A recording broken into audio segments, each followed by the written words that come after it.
everybody, Josh the RV Nerd here with Bish's RV. Welcome back once again. We're actually out here in Kalispell, Montana today. I had to go 2 time zones away from my home store to get you this footage, the 26 BHSS North Trail. And I had to do that because they don't make this model of the Indiana production facility right next to where I call home. They only make this out of their western store.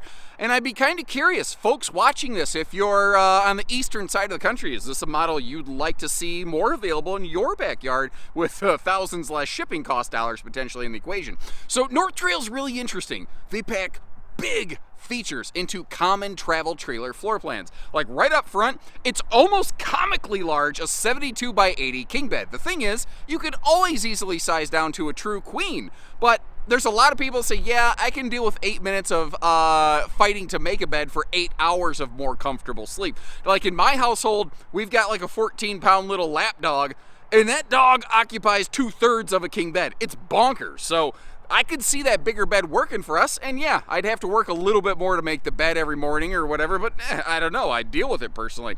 They are carpetless. They're using a plywood floor deck, so you don't have to worry about any laminated soft spots, which isn't a problem for every single laminated floor, but there's certainly been plenty of that in the industry. Let's be real about it. Underbelly's enclosed and heated. Power jacks, awnings, everything. Tongue, corner, stabilizers, all that is all just push button simple. And to help kind of deal with a little bit of the length on this one, it does have wide stance stability axles. It also has a ridiculous cargo capacity. It's like over 3,000 pounds. I don't even know what you do with all that in this camper. Like, load cinder blocks and concrete, mix it? Is there anybody doing that? Like, that being said, heavy cargo capacity usually translates to an RV that suffers from far less in the way of structural issues. So there's that. Now let's begin by just ripping off a couple band-aids. The RV's got tons of windows, but very few of them are on the campsite of the RV. The RV has an awesome big television, but from the factory by default, the TV doesn't pivot. So if what you're looking for is a direct-facing entertainment center straight across from the sofa, this ain't it. This ain't it at all. This is a 90-degree neck wrecker, although I think that very easily with a different TV bracket mount that pivots around, you could really breathe some new life into this RV. But that's the thing. That's what I kind of call screwdriver work. That is simple, easy, little stuff that we can do for you.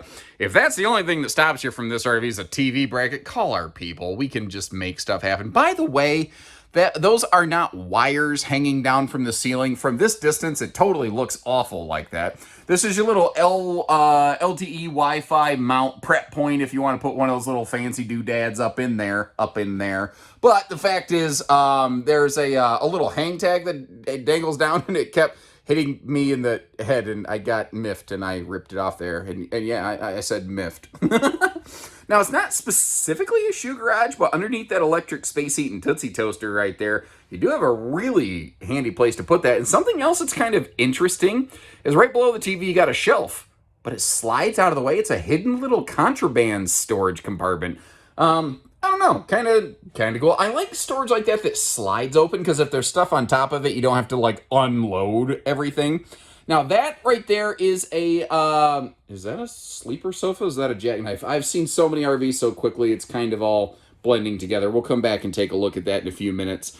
One of the things that's kind of nice is over here by the dinette, there is actually a switch right on the slide wall that will allow you to flick on the lights in the slide without having to get up, which I think is kind of neat. And there's a few other things on this dinette that I really like. Like, you see the different color sofa cushions right here. They call it Selecta style. For some reason, I said that to the rhythm of Gundam style. But you can go with white cushions or dark cushions like you're looking at right here. The bottom could be white, the back could be dark. You could go white on white, dark on dark, whatever works for you. And this is my personal nerd preferred way of doing a dining table. You've got that single leg that drops down. The other side brackets against the wall. And what that does is it keeps the table super sturdy and stable. So if the kids bump it, or if you need to push down on it to stand up, you can.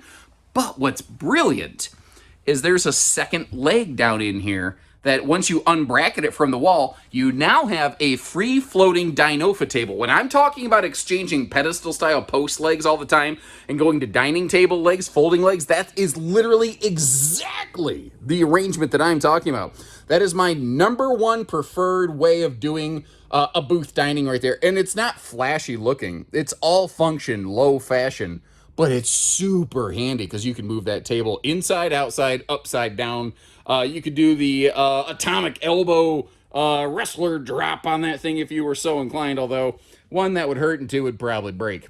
Now, this is a Western production North Trail. So what that means is that this has a gas-electric two-way fridge.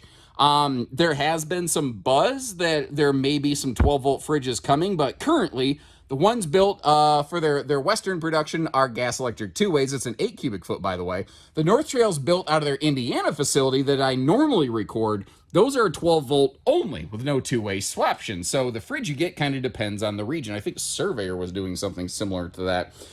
Some decent counter space here, although overall the kitchen is compact and limited. That L-shaped peninsula really helps there. I'm not sure how that's going to kind of play into things when we start getting into the road mode function. I'm eyeballing it here, and I'm not sure how that's going to work out, but we'll check that out later. Interesting thing, their gas electric two-way fridge actually has chalkboard inserts on it. Those two-way fridges, the faceplates are very easily exchangeable. There's all kinds of different colors and things that can pop in there, and they call it the Doodle Station, which when I was like, younger, like at least a year younger, that's what I used to call my underpants, but neither here nor there. We're going to just move on past that. You may have noticed we are carpetless, we are ventless flooring, we are pet friendly. That is a marine woven material down there in that slide floor. So this overall is a pretty easy cleaning model, and if the kids drop some Kool-Aid or some Skittles or whatever, they're it's not real hard to clean it up. Alternatively, if you do have some kind of spill at the dining station, that's where you call your dog over. And you're like, yeah, good boy, as they take care of all those scraps on the floor. The space around the toilet in this is absolutely fantastic. I had zero issues going on in there. I like that big window in the bathroom, although, to be fair, I'd probably always have the shade shut, but it always looks so cool. And up top here, they have a mini vaulted roof in these, if you kind of look at that roof line. Now, standing directly in front of the shower head in the skylight, I'm a little over 6 foot tall, I was fine. But if you're not careful and you back up, you might bonk the back of your head right there, so kind of keep that in mind. Oh, I like that little detail. I wish more manufacturers would do that. Put like something to hang towels on the back of the door. It's just a dead space. Now, give you a look up here in the bunk areas. Now, both bunks do have windows that open for airflow, and each bunk has its own individual light. What's not as obvious, if you flick one of those off and take a look here, each of those light fixtures in the bunks has a USB plug built right onto it, because at a glance, you don't see that. Now, their bunk ratings feel surprisingly low to me. The upper bunk says 200 pounds. The lower bunk says 300 pounds. Normally, you just tend to see more than that, but I don't know. I guess that's what we got right there. It is what it is, right? So I don't have to like it. I just want it to be correct when I report it to you. Now, looking over here, this is one of the things I was saying. That table doesn't have to stay in one spot, and that dinette, the cushions are reversible. We already talked about the Gundam style color palette that they have on these. Now, the pantry over next to the bunks could also be a closet. Those shelves are removable. And the sink in the kitchen counter, it's a big old farm sink. So if you actually got pots and pans, you can get them on in there. Now, working our way around, again, we have that floating table, which can do a little bit of everything. And it occurs to me, I said we would double check on what kind of sofa that is, and I don't think I've actually done that yet. So let me get over here. We're doing it live. All right. This, okay, is a jackknife sofa. You may have noticed there's a little pocket of storage under that too. So there you go. You got a handy little Monopoly board storage place. I kind of like it when the front of those jackknife storage sofas folds downward, though, so that you don't necessarily have to try to lift up the sofa and then, find that sweet spot where it doesn't fall on you and all kinds of things. Now, I told you, The bed in here, the mattress, is laughably big, but there's some folks who are just going to go, hallelujah. It's a 72 by 80 fifth wheel sized king bed. Now, because it is 80 inches long, I don't mind so much that it does come pretty much right up to those sliding pocket doors right there. Not truly pocket doors, but you get the idea. Because, you know, my feet won't be hanging off the bed, so that's handy. Now, there is a vent above the bed. It doesn't have a vent fan or anything like that. And with this being a laminated roof, it might be tricky to do that. And this is kind of interesting to me up here. They got this little pocket right above the bed where there's a set of household outlets in there, and there's some heavy lips on those things, but there's actually like passed through the back storage from each of those doors. So there is storage back there. It might be something where maybe sometimes some kind of cargo might be a little tricky to get to. In the past, they had the same USB plugs on the lights in the bedroom that the bunker area had, but people didn't see them. So now they're putting very obvious USB and household plugs on both sides. Although, again, that big mattress kind of maybe be a little bit of a hiccup. The good news about this, though, is the base under the bed is always going to be queen-sized. So if you want to swap down to a 60 by 80 true queen, you can there pretty darn easily. Now, looking at the storage here, the bedroom storage is awful symmetrical. Not to mention you've got that storage under the bed, although notice the bed does not have any kind of like easy lift gas struts or anything like that. So you have to lift the mattress, wedge the piece of wood up there, and then you can get to your little storage foot locker, unless you go adding something. So that's the reality of that one right there. Now, again, I'm not sure how this is going to play out in road mode with that kitchen counter. Let's take a look. This was a little bit of a surprise to me, though, the way that everything kind of lined up. The kitchen counter really runs right up next to this back dinette bench. So as a result, by default, you're not really able to slide through here. Thankfully, this type of slide system is one that if you are able to crack it only partially, it's not going to screw up the system. So if you do need to kind of slip back there and get to the bunks, get to the bathroom, you can. You just need to crack the slide about 6 inches. So I don't know, give it maybe, for some reason I've been grading things on their road mode lately, call it like a B-, because it doesn't do it by default, but it is, I think, still very travel stop capable. But depends on, again, what you're looking to deal with. Now, what about towing one of these? Well, that's what's really interesting. If you look at the dry weight and you factor in things like the wide stance stability axles, it looks and feels very half-ton towable. But if you look at the maximum GVW weight, assuming full cargo, which I know you probably will never load this RV with full cargo, but the fact that the GVW reads the way it is means you are legally obligated to be able to handle all that. You probably want a 3/4 ton, especially considering this model being more of a Western production model. You're probably going through more mountainous terrain, more elevation changes. You get thinner air where half tons tend to be inclined to lose a lot of their horsepower.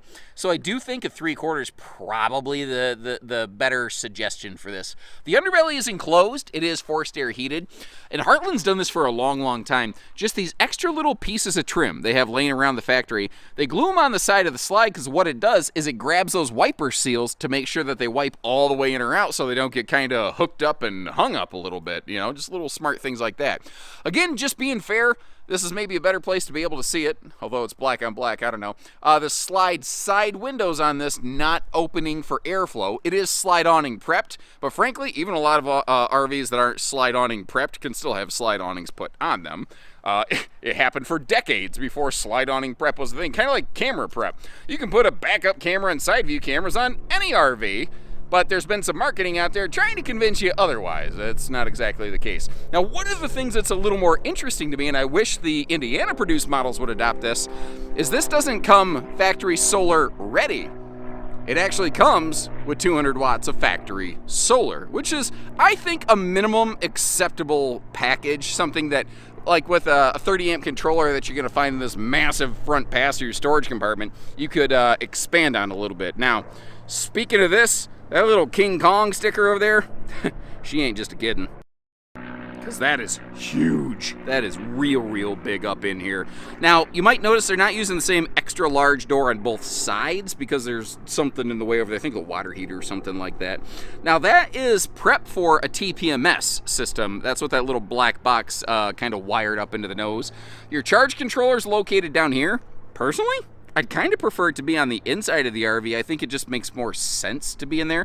And they are doing a little bit of inverter prep over here. Nothing too major, but something that could go to a handful of the outlets if need be. All of your corner stabilizers on this standard are power. So you have power tongue jack, power corner stabilizers, power awning. The awning, though, it does feel a little minimal on this RV. I wonder if they just weren't able to try to thread the needle between that baggage door and that front bedroom window. Sometimes manufacturers are kind of shoehorned and pigeonholed into specific awning sizes from suppliers. They can't order them by the inch like you would think. Like you're like, well, why don't they get a 6-inch longer awning? Because sometimes it just literally doesn't exist. It's not available from suppliers. I think it's like what is that? I'm eyeballing it. It looks like a 16-foot awning. It's okay. You know, you got enough room for a picnic table over here, I suppose, but nothing too major. Now, the wide stance stability axles, if you're not familiar with those, what they basically will let you do is when you're towing the RV, it will sort of feel like it's a shorter camper. And obviously, it doesn't actually change the length of the RV, but it will help reduce bounce way wiggle jiggle going down the road. And if you talk to RV transporters, a lot of them really say, man, you know, those wide stance things work nicely. Last year, they had no way to get up to the roof. The 23 season, they introduced that little bracket ladder prep mount in the upper left corner of that rear wall. And I'm glad to see it because they've got a laminated walk-on roof, and they want you to get up there and do maintenance to maintain your roof, but they gave you no way to do it. So at least having some level of opportunity now is enjoyable. Plus, those telescopic ladders typically are rated for like 330 pounds. What's interesting is they tend to be rated for more weight than an RV built, or pardon me, an RV built on a ladder. A ladder built on an RV.